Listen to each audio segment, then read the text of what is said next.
இன்றே டவுன்லோட் செய்து உங்கள் ஃபேவரட் ஷோக்களை என்ஜாய் பண்ணுங்க. நீ ஆசைப்பட்டு கேட்டதுனாலயும் குழந்தைங்களுக்காக நாம தொடங்கி வைக்க போறோங்கிற நல்ல எண்ணத்தினாலயும் தான் நான் ஒத்துக்கிட்டு ஆடுனேன். என்ன இருந்தாலும் நான் அவர்கிட்ட ஒரு வார்த்தை சொல்லிருக்கணும். சொல்லாம செஞ்சது தப்பு தானே.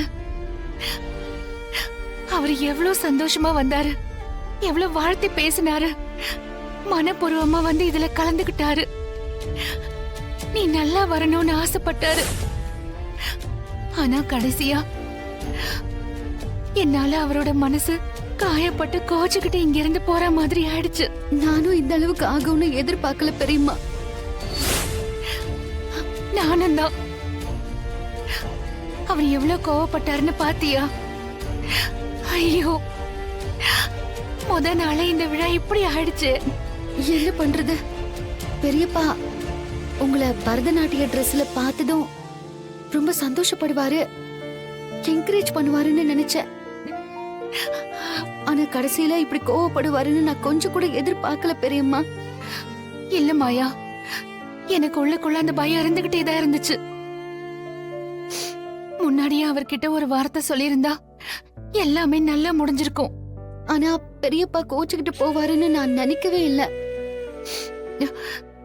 சரி, நடந்ததை நினைச்சு கவலைப்பட வேண்டாம்.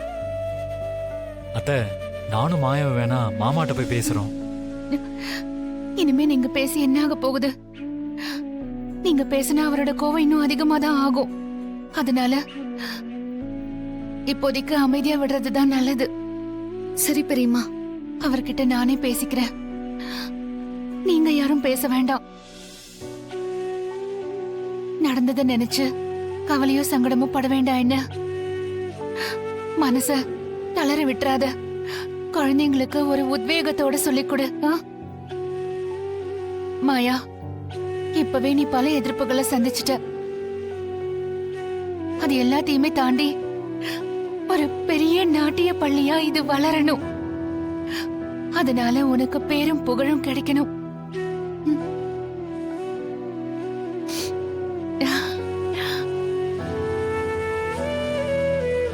சரி, நான் வரேன்.